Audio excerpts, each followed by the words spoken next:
નમસ્કાર મિત્રો સ્વાગત છે તમારું અમારી યુટ્યુબ ચેનલમાં। આપની સાથે હું છું પિનલગીરી ગોસ્વામી।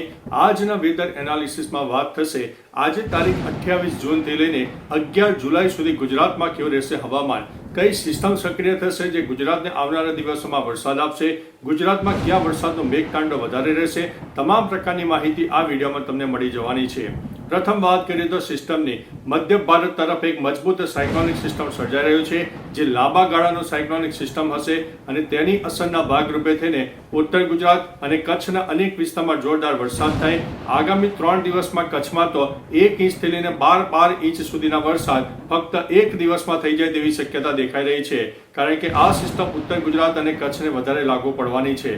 આગામી 3 જુલાઈથી મિત્રો ઉત્તર ગુજરાત હોય, ગુજરાતનો પૂર્વ તરફનો વિસ્તાર હોય અને કચ્છના પણ અનેક ભાગોને આ સિસ્ટમ અસર કરશે અને ત્યારબાદ બેક ટુ બેક ફરીથી એક સાયક્લોનિક સિસ્ટમ મધ્ય ભારતમાં સક્રિય થઈ જશે, જેની અસરના ભાગરૂપે થઈને ગુજરાતમાં એક સાર્વત્રિક વરસાદનો માહોલ સર્જાશે, જેમાં સમગ્ર ગુજરાતને આ વરસાદ આવરી લે તેવી શક્યતા છે અને મોટા ભાગના વિસ્તારોમાં 1 ઇંચથી લઈને 4 ઇંચ સુધીના વરસાદ જોવા મળે તેવી પણ સંભાવના છે।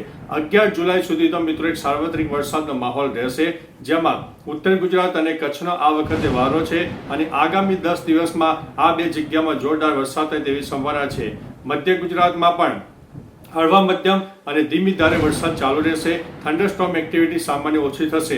સૌરાષ્ટ્રના પણ અનેક પંથકમાં કડાકા ભડાકા સાથે વરસાદ જોવા મળે અને દક્ષિણ ગુજરાતના અનેક ભાગોમાં તો 11 જુલાઈ સુધી વધતા ઓછા પ્રમાણમાં વરસાદ ચાલુ રહેશે અને નોન સ્ટોપ વરસાદ ચાલુ રહે તેવી શક્યતા છે, કારણ કે દક્ષિણ ગુજરાતથી લઈને કેરળ સુધી જે વરસાદની ટફ રેખા સર્જાઈ ગઈ છે એ લાંબા ગાળાની ટફ રેખા છે અને તેની અસર 11 જુલાઈ સુધી મિત્રો રહે તેવી સંભાવના છે। એટલે દક્ષિણ ગુજરાતના જે કોઈ મિત્રો હોય, તમારી કોઈ ચીજ વસ્તુ હોય, અગત્યના ડોક્યુમેન્ટ હોય તો તેને સુરક્ષિત જગ્યાએ લઈ લેજો। મિત્રો મેઘ તાંડવ દક્ષિણ ગુજરાતમાં પણ વધુ છે, ઘણા બધા તમને જણાવી રહ્યા છે કે કચ્છ અને ઉત્તર ગુજરાતમાં તો વરસાદ થશે, પરંતુ મિત્રો આપણી આગાહી એકદમ અલગ હોય છે। દક્ષિણ ગુજરાત પણ એલર્ટ ઉપર ગણીને ચાલવો, કારણ કે જે વરસાદની ટફ રેખા છે મજબૂત છે। બીજી તરફ મધ્ય ભારત તરફ સાયક્લોનિક સિસ્ટમ સર્જાયું છે, બંને સિસ્ટમોના સંયુક્ત ભાગરૂપે થઈને દક્ષિણ ગુજરાતમાં હજુ પણ મેઘતાંડવની શક્યતા રહેલી છે। થોડા સાવચેત રહેજો, એલર્ટ રહેજો। તમને આ વિડીયો ડરાવવા માટે નહીં મિત્રો, પરંતુ થોડા એલર્ટ રાખવા માટે જણાવ્યું છે।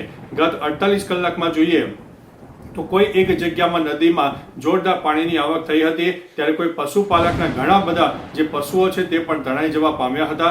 થોડા ઘણા પશુઓને બચાવી લેવાયા હતા, પરંતુ મોટા ભાગના પશુઓ અંદાજિત 60 થી 62 પશુઓ તણાઈ ગયા છે। એટલે મિત્રો થોડા સાવચેત રહેજો, એલર્ટ રહેજો અને નદીના તટીય વિસ્તારોમાં રહેતા હોય લોકો, જે બંધ હોય તેના આ નદીઓની આસપાસના વિસ્તારમાં રહેતા હોય લોકો તો થોડા અત્યારથી જ એલર્ટ રહેજો, કારણ કે જળાશયો હોય, બંધ હોય, નદી નાળામાં ભરપૂર પાણીની આવક થઈ રહી છે। ન કેવલ ગુજરાતમાં વરસાદની આવક, પરંતુ ઉપરવાસમાં થયેલા વરસાદની આવકને લીધે પણ પાણીમાં જોરદાર વધારો થયો છે અને ડેમના દરવાજા પણ ખોલવાની પરિસ્થિતિ ઊભી થઈ છે। એટલે થોડા સાવચેત રહેજો, એલર્ટ રહેજો। હવે મિત્રો આજે તારીખ 28 જૂન છે, તો આજે ગુજરાતમાં ક્યાં પડી શકે વરસાદ તેનું એક વેધર ચાર્ટના આધારે તમને સમજાવીશું।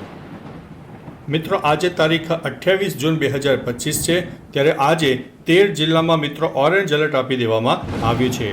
ખાસ કરીને કચ્છ છે, બનાસકાંઠા છે, જામનગર અને દ્વારકામાં તો મિત્રો અતિ ભારે વરસાદની આગાહી વ્યક્ત કરવામાં આવી છે। વિલિંગ્ટન ડેમ પણ ઓવરફ્લો થતાં નયનરમ્ય દ્રશ્યો સર્જાયા હતા। મિત્રો મહત્વનું છે કે આજે ખાસ કરીને કયા જિલ્લામાં ઓરેન્જ અને યલો એલર્ટ આપવામાં આવ્યું છે તેની પર ચર્ચા કરીશું।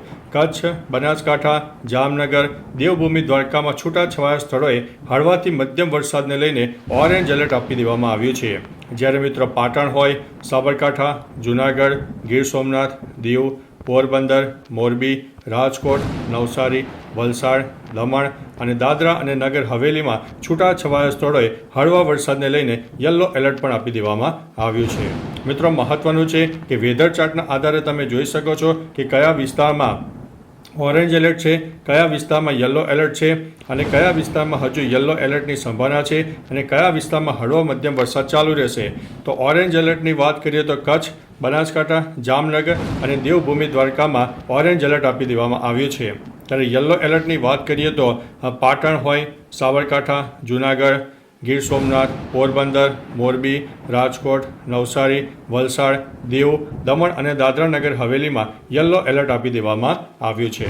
હવે મિત્રો મોન્સૂન મીટરના આધારે જાણવાનો પ્રયત્ન કરીશું કે ગુજરાતમાં અત્યારે એવરેજ વરસાદની ટકાવારી કેટલી ચાલે છે. તો તમને જણાવી દઈએ કે એવરેજ વરસાદની ટકાવારી 29.13% વરસાદ વરસી ચૂક્યો છે, જે ગુજરાતમાં 16 જૂને ચોમાસાની એન્ટ્રી થઈ જવા પામી હતી અને તેના અંદાજિત 10 થી 12 દિવસમાં જ આટલો વરસાદ મિત્રો ગુજરાતને વળી ગયો છે.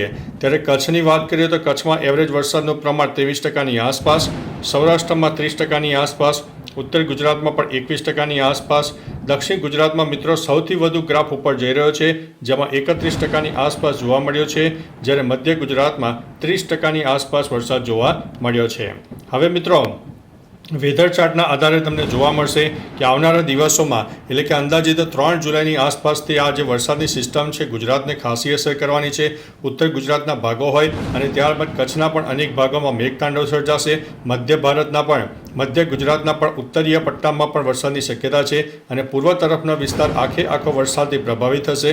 દક્ષિણ ગુજરાતના પણ અનેક ભાગોમાં વરસાદની શક્યતા વધુ છે. એટલે મિત્રો આગામી 10 અથવા તો 11 જુલાઈ સુધીમાં ગુજરાતમાં એક સાર્વત્રિક વરસાદનો માહોલ સર્જાશે, જેમાં આપણે 1 નંબર ઉપર ઉત્તર ગુજરાત અને કચ્છને ગણીને ચાલીએ છીએ. આગામી 10 દિવસમાં આ બે પ્રદેશો છે તેમાં જોરદાર વરસાદની શક્યતા રહેલી છે. ત્યારે બીજા વેધર ચાર્ટના આધારે તમે રેન બેઝ ફોર્મેશનના માધ્યમથી પણ મિત્રો જોઈ શકો છો કે કચ્છમાં અનેક વિસ્તારમાં વરસાદની શક્યતા વધુ છે, જેમાં કચ્છનો પૂર્વ તરફનો વિસ્તાર હોય, કચ્છના ઉત્તર હોય, મધ્ય હોય, દક્ષિણ હોય અને પશ્ચિમ તરફના વિસ્તારમાં પણ એક સાર્વત્રિક વરસાદનો માહોલ સર્જાશે. તેની અસર ઉત્તર ગુજરાતને પણ જોવા મળવાની છે.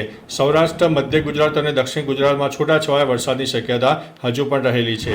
ત્યારે મહત્વનું છે કે મિત્રો આગામી 10 દિવસનું વેધર એનાલિસિસ તમે જોઈ શકો છો. તે પ્રમાણે ક્લાઉડ બેઝ ફોર્મેશન મધ્ય ભારત તરફ વધારે સક્રિય થશે, સાયક્લોનિક સિસ્ટમ વધારે મજબૂત થશે અને તેની અસરના કારણે ગુજરાતના અનેક ભાગોમાં વરસાદની શક્યતા વધુ રહેવાની છે.